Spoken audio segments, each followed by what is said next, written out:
Now, from the area's leader in live local news, this is WYLN News, the area's #1 source of live local news and information in Luzerne, Schuylkill, Carbon, and Columbia counties.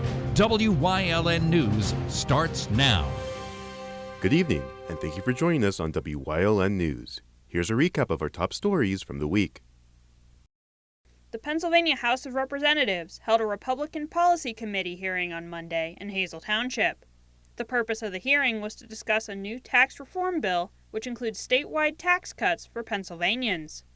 The proposed tax cuts would reduce the personal income tax rate from 3.07% to 2.8% beginning in early 2025. These tax cuts are estimated to reduce state revenue by $1.3 billion in the current fiscal year and save hundreds of dollars for families in the Commonwealth. The hearing was attended by many officials, including State Representative Dane Watrow. We spoke with Watrow about the hearing and why these tax cuts are so important. It's a tough time out there. People cannot afford to put gas in their car, food on a table, and or pay for their medication. We got to offer some type of relief, and that relief should start right now. Watrow said that the bill will not only reduce the personal income tax rate, but also eliminate the state's utility tax. That's going to help Pennsylvanians to put money where they choose to put it. If it's child care issues, if it's more food on the table, or just plainly food on the table. And at the end of the day, our seniors are struggling. They're on a fixed income and they need to pay for medication and have some type of luxury too. You look at, I'll be the first one to vote if a bill ever came across eliminate school property tax. That's super important. But this is a start. We need to start somewhere. Several testimonies were given at the hearing, including one by McAdoo Borough Councilwoman Mary LaBert, who said that the bill will benefit senior citizens. Well, I'm a senior citizen, and I'm trying to help the senior citizens of our area. When you're trying to pay your bills and your medication and your fuel and your taxes, it's hard. And so we desperately need help. And I agree with the middle-class family raising their children. It's hard, and so we need help from these committee people. More information about the tax cut proposal can be found at commonwealthfoundation.org. Pennsylvania State Police held a free community event on Monday at Hazel Township Community Park. PSP in the Parks is a brand new initiative aimed at building trust between state police and the many communities that they serve. Pennsylvania State Trooper Anthony Petrosky spoke with us about the different activities at the event. And what this is a free community event where community members can come and they can see the PSP patrol vehicle. We have our CERT drone team here. We also have a K9 and our helicopter. And this is just a way where we can come into the community and allow people to feel comfortable while meeting us, talking to us, and seeing some of the really neat tools that we use every single day. Despite the hot weather, many people still came out to check out the event. Despite the heat, it is very hot out, but everybody who's come out, they're really having a good time. A lot of kids, even the adults are sitting inside the car. They're petting the K9 and going inside the helicopter. So it's a really good event, and it's neat to see the community come out and support us because, we're nothing without the community that we serve. So it's good for us to be able to give back and dedicate some time here and not have to run out and handle calls. Those of us who are here, we're strictly here for this event. This event is the first to happen in Troop N, with 3 more planned in other counties. Petrosky says he hopes that PSP in the Parks becomes a statewide initiative and that the public takes advantage of the resources. Come out to these events, meet the state troopers that serve, because there isn't always a good time to talk to us, have conversations. You see us on the side of the road, maybe we're investigating a crime and it's not the setting for it. This is a setting where you could come and talk to us, tell us about your concerns, and also just see some of the cool tools that we use every single day. PSP in the Parks was held on Monday from 5 p.m. to 8 p.m. A man was taken into custody by Hazleton police on Sunday after officers say he refused to identify himself and resisted arrest. According to police, officers were dispatched to the Flow X Lounge on West Broad Street around 4 a.m. after 911 dispatchers heard people arguing on an open line. Upon arriving at the scene, officers say the owner requested that a male be removed from the property. Police say the male, who was later identified as Briam Jimenez, was highly intoxicated and refused to identify himself. According to police, when Jimenez was informed that he was being taken into custody for public drunkenness, he became combative and lunged at the officers. Jimenez has been charged with terroristic threats, resisting arrest, disorderly conduct, and public drunkenness in connection with the incident. He is currently behind bars at the Luzerne County Correctional Facility, unable to post his $25,000 bail. The Hazleton Area School District is concluding their second year of the STEM Summer Camp program this week. The program is held for 2 weeks during the summer and teaches students from grades K through 6 about various topics within STEM. The summer camp was held between 3 schools this year, including Heights Terrace Elementary, Valley Elementary, and Maple Manor for English language learner students. Over 500 students attended the summer camp program across the 3 schools, which is funded through the ESSER funding program. We visited the summer camp at Heights Terrace and spoke with the camp's director, Allison Trella, about the different activities they provided for the students. Today we have our older students, our 5th and 6th graders, learning about ancient Greece, and currently right now they are building temples out of magnetic blocks. Earlier in the week they were learning about sphinxes, and they created them out of clay. Yesterday they actually did a javelin throwing, because they're working on the Olympics, and they used their math and they did the measurement of how long their javelins went. Trella also told us about some of the activities for the younger children. We have our younger children working on beach erosion. They've also done sink and float, and they've created their own boats to see if they would sink or float. We have the older, middle children right now working on, with Newton's Law. They're making goo currently right now. Trella said that seeing the children engage and enjoy all of the activities is what she enjoys most as the director. Oh, I just love seeing their faces when they're doing these things as we're walking around. They're, look at this, look what I'm making, look what I can do. Or the joy of them bringing their activity out to their parents and showing them at the end of the day. I just think it's the joy of having the kids and seeing them in the summer and just seeing how happy they are. We also had the chance to speak with one of the students, Stacy Tavares, who told us what she enjoyed about the summer camp.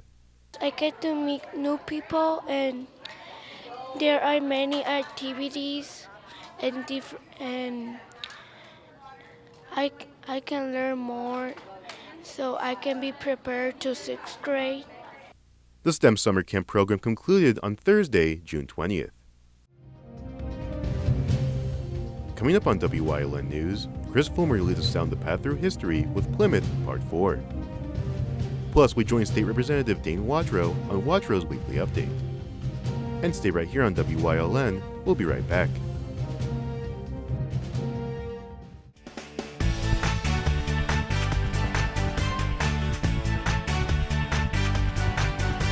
My name is Zyla, and tomorrow's gonna be stormy.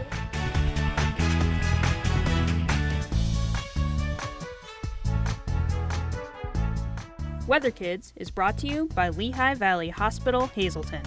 Your health deserves a partner.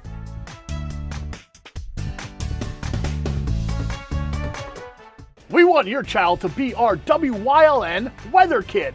Your child can be our feature weather reporter of the day on WYLN News and WYLN social media posts, just by using your smartphone or any video recording device. It's easy. All ages are welcome, from toddlers to teens. To find out how, go to the weather section of WYLNTV.com or look for our post about it on the WYLN News Facebook page. Submit your Weather Kid video today. Your guide to everything Pocono Mountains is PTN, the Pocono Television Network.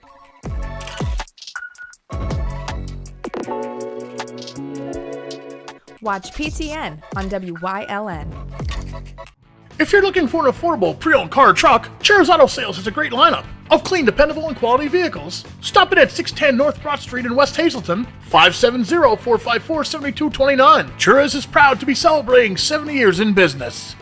Come shoot at Whitetail Preserve 118 Boulevard Road in Bloomsburg. Their skeet, trap, and sporting clay fields are professionally designed, and all stations are handicap accessible. Whitetail Preserve has resident shooting instructors certified by the NRA in shotgun, rifle, pistol, home safety, and personal protection in the home. Whitetail can also cater any size event, whether it be a private party, corporate event, or wedding. Call 570-384-2314 or 570-790-8969. WYLN programming is online all the time. Visit our website at WYLNTV.com to check out archive shows and a live stream of our broadcasts. And don't forget to visit all of our social media pages for breaking news, weather, and sports. You can also head directly to our YouTube page for all our programming at youtube.com/WYLNTV35. subscribe, and ring that bell so you get notified every time there's a new show available online.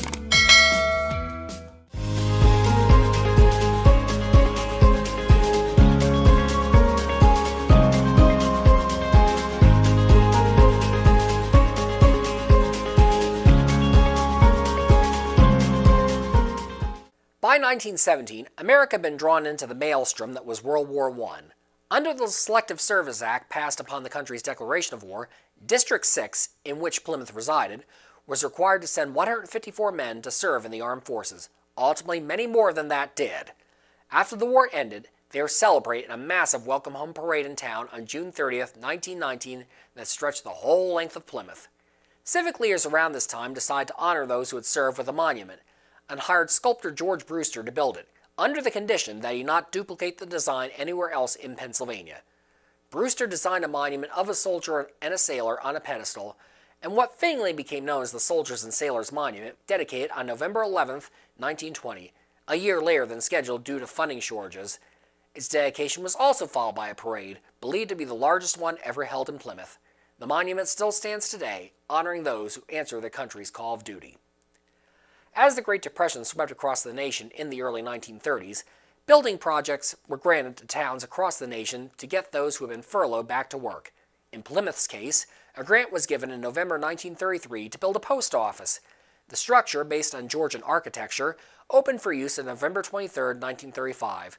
3 years later, it would be the beneficiary of a program by the Treasury Department to enliven federal buildings with murals. The mural in question, Mealtime the Early Coal Miners, was completed by Jared French in 1938 and still hangs in the post office today. It was around this time that Plymouth had the honor of seeing one of its own reach the governor's mansion. Arthur Horace James was born in Plymouth in 1883, the son of a mine foreman. As a child, he worked as a slate picker and mule driver and continued performing the latter occupation while on break from Dickinson College Law School when older. James was admitted to the Luzerne County Bar in 1904 and served as county district attorney from 1920 to 1926.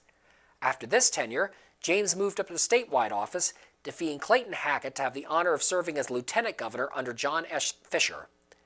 After his term as lieutenant governor ended in 1931, James was appointed to the state's Superior Court and served in this capacity through 1939. His big opportunity would come thereafter when then-Governor George Earle relinquished his seat to run for the U.S. Senate.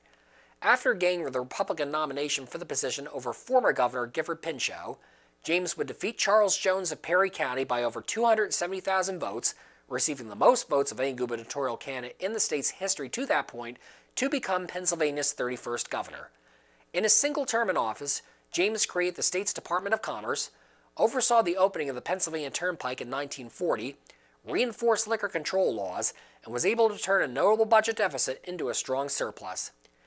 At the 1940 Republican National Convention, James was nominated for president and survived 6 ballots before endorsing eventual nominee Wendell Willkie. After James's term ended in 1940, his successor, Edward Martin, reappointed the state Superior Court to fill a vacancy, but he was subsequently defeated in the next election for the position. He would then return to Plymouth and resume his law practice. Arthur James died in 1973 and is today buried in Hanover Green Cemetery. Plymouth itself during these years would not be immune to the slow decline of the coal mining industry during this time. Along the lifeblood of the community, it began dying out, replaced by other fuels. The town's population, like so many of its neighbors, declined. But there were still signs of life, particularly in education. In 1966, Plymouth's school system was merged with those of neighboring Edwardsville and Larksville to form the Plymouth Area School District, one of 3 pieces of the larger Wyoming Valley West School District. 1 year later, all 3 districts were themselves merged into a single Wyoming Valley West High School, and initially the previous Plymouth High School was used for freshmen and sophomores in the district, while Kingston's former high school housed the upperclassmen. Today, Plymouth is the heart and soul of the Wyoming Valley West School District, sending its students out into the world with Spartan pride. And for Plymouth's football fans, a native son would soon be seen prowling the NFL sidelines in the 1970s. John Mazer graduated from Plymouth High School in 1948 as an ace quarterback. He would channel that into 3 successive seasons at Notre Dame. Following a stint with the Marines, Mazer played 1 year for the Canadian Football League's BC Lions before suffering a career-ending injury. He then switched to coaching, beginning with Tulane in 1955. He entered the professional ranks in 1962 as the Bills' wide receivers coach. By 1970, he was serving as offensive backfield coach for the then Boston Patriots when Coach Clive Rush resigned on November 3rd of that year. Mazer was elevated to interim coach to finish out the season and would be named the permanent new coach by owner Billy Sullivan afterwards. For 1971, Mazer coached the by then New England Patriots to a 6-8 record, their best showing in 5 years, and drafted All-Pro quarterback Jim Plunkett for the franchise. Sullivan subsequently rewarded his coach with a major pay raise. The bottom quickly dropped out for New England to begin the 1972 season, however, with the team managing only a 2-9 record going into a November 12th matchup with the then undefeated Miami Dolphins. The eventual world champions shut out New England 52-0 in that game, and Mazer would resign the day afterwards. He would land on his feet, however, as new Philadelphia Eagles coach Mike McCormick hired him as defensive backs coach the following year. Mazer would survive McCormick's firing in 1975 and would be named defensive coordinator by Dick Vermeil following his hiring. Mazer would move on after just one season that produced a 4-10-1 record, giving him the dubious distinction of having the worst record of any Eagles defensive coordinator. He would get a second chance in the role, though, with the New York Jets, then coached by Sawyersville's Walt Michaels. While his first season as Jets defensive coordinator would produce a respectable 8-8 record, the team regressed to 4-12 in 1980. By then, Mazer was battling the early effects of Parkinson's disease and chose to retire. He passed away in 2013.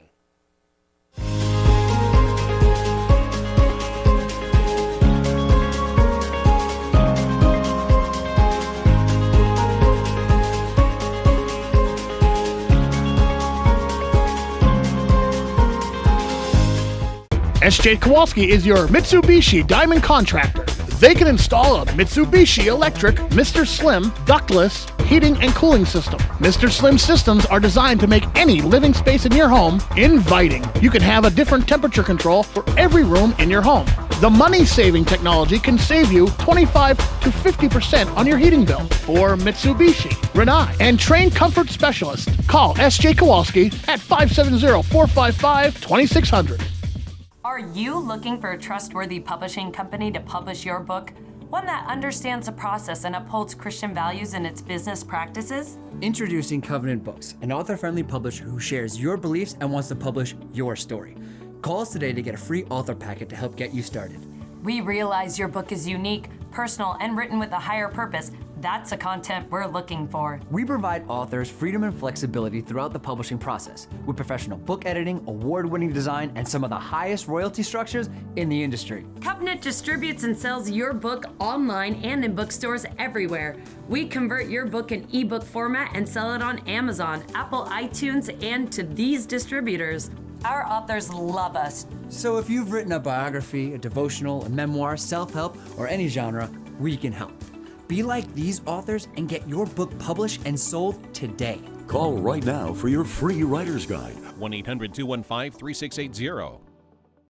Hey, did you know Wyln posts news stories and other bonus content on social media all week long? The Weather Kids, Fresh from the Farm, Everyday Heroes, Let's Talk Sports, Feel Good Friday, daily news stories, and more. Visit WYLNTV.com, Facebook, and YouTube to check it out.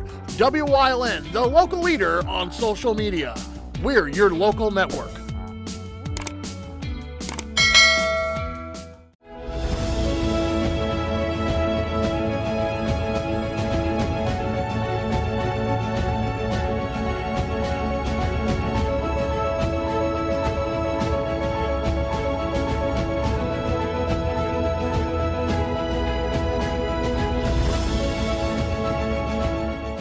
Welcome back to Watro's Weekly Update. I'm here as always with State Representative Dane Watro. Dane, how's it going today? Very good. Thank you again for having me. Like always, I appreciate your consideration in getting out state news to our constituents. So I appreciate you and Wyln so very much. Absolutely. We always appreciate having you on here, as always. Thank you. So I know you recently attended the tax public hearing that happened here in Hazel Township. That was earlier this week on Monday. Could you tell us a bit about how that went? Yeah, it was a great turnout. We had so many representatives coming out to hear the testifiers give their testimony, and then we had also State Senator Dave Argel with us. He's a friend of ours here in the community, so he attended that hearing as well. The House Policy Committee her testimony regarding two very important topics, and that's eliminating the gross tax on public utilities. It's so important. We got to give some type of relief. With that being said, it's the utility tax. It's going to alleviate some money and put the money back into people's pocket. That utility tax, as we know, let's just, for instance, PP&L. We all like the luxury of flipping that switch or turning on our AC and getting that cold air coming out, but the rates are growing increasingly more and more and more. So we thought, as a Republican caucus there, and I did co-sponsor that bill to go ahead and eliminate those taxes. That's going to put the money back in the people's pocket and let them determine how the money should be spent. Now, with that being said, there's a second part of this bill that I co-sponsored, and that's the PIT, the personal income tax. That's a reduction of that tax. We're one of the highest in the country, and that's something we really need to look at. I'm about spending our money wisely, and people will say, well, where are we going to get it from then? If you're reducing taxes, how are you going to get things to pay it? That's a good argument to have, but the problem is that Pennsylvania has been overtaxing, and that's why we have the surplus we have. So rather than abolish things or abolish programs, I'm not about that. I'm about putting money back into people's pockets. And if you're overtaxing, you got to stop at some point and put it back into people's pocket. I believe that's a good start. We always talk about school property tax. That's a very big, hot topic button, especially around election year, unfortunately. And I'll be the first one to vote yes to eliminate that. And I'm learning more and more. It's a regional thing, not a statewide issue. Some colleagues I serve with across the aisle, out in the different parts of the state, don't have that issue we face here in the northeast portion of Pennsylvania. So I'm hoping at some point we could really get to work and get on that issue and alleviate the big burden for people. I don't like paying it. My taxes are extremely high, just as my friends that live across the street or in my community. It got to stop.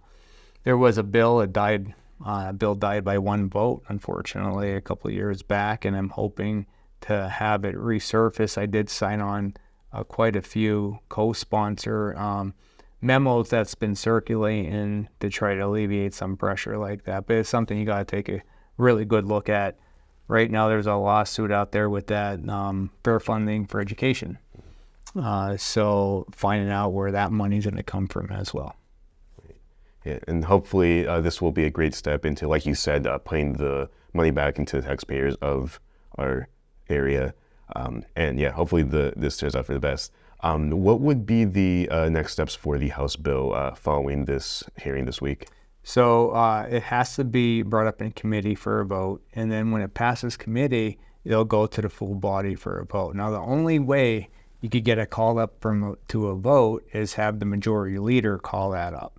So, there's thousands of bills out there right now that just sit there and nothing happens.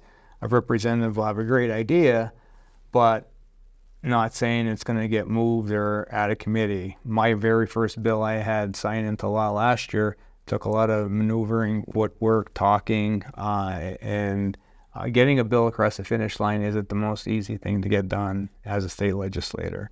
But it's gaining the momentum and the traction and gaining attention from people. That's why Harrisburg came here in Hazel Township to go ahead and discuss the important issue of taxing. The good thing is there's a similar companion type bill, I'm going to call it. It did pass the full body of the Senate, and it is in the House of Representatives right now. So it did pass one full chamber already, so we just got to get it to the finish line now and hopefully to the governor's desk by the end of this year in December. We're in the final stretch for it. Yeah. Hopefully it well works out. I hope so. Yep. And as always, I want to thank Dane Watcher for joining us here on Watcher's Weekly Update. We'll see you next time.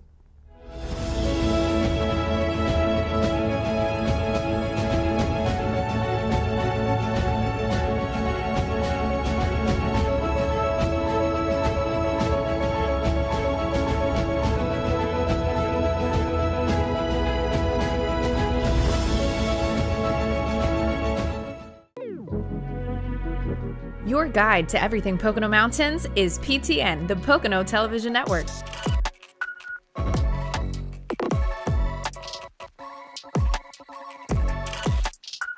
Tune in and see all the unique places to stay and things to do in the Pocono Mountains.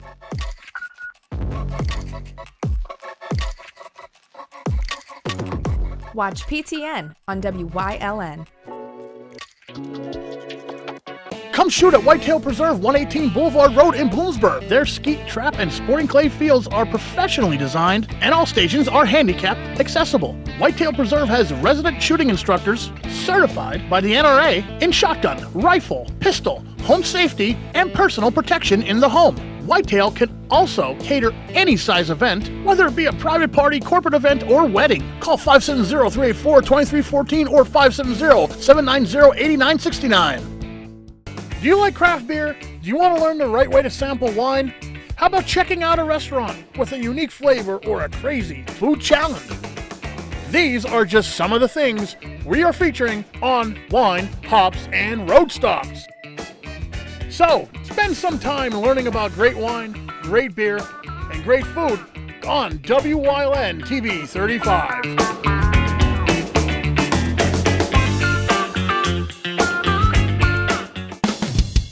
PPW Nation, get ready for the best of PPW Season 2. Join Paul Bowe, E. Julius Kuiper, Alexander Bravado, Tom Mitchell, and Alex Watt as we take you down memory lane and relive some of the best PPW matches of all time.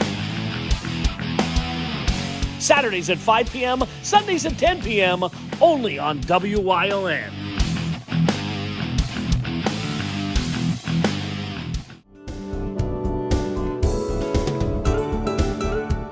This week on Let's Talk Chiropractic, many people are calling my office asking more and more about our laser.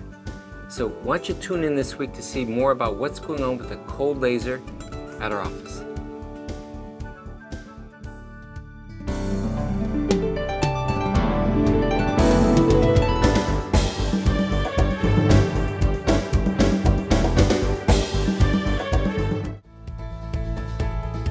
Welcome back to Feel Good Friday. I'm joined with Dr. John. Dr. John, pleasure. It's always a pleasure. Thanks for coming, big guy. Thanks for having me. And we're going to talk about, the weather's getting warmer and people have to stay hydrated. So we're going to talk about the importance of hydration today.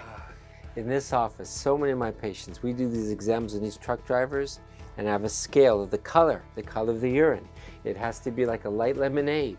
And I know we're talking bluntly, but no like a coffee color, or iced tea color. So the body is mainly water. Drink a gallon a day. In my life, I stop drinking though at 7 p.m. I urinate before I go to bed, so you don't, because that's what patients say.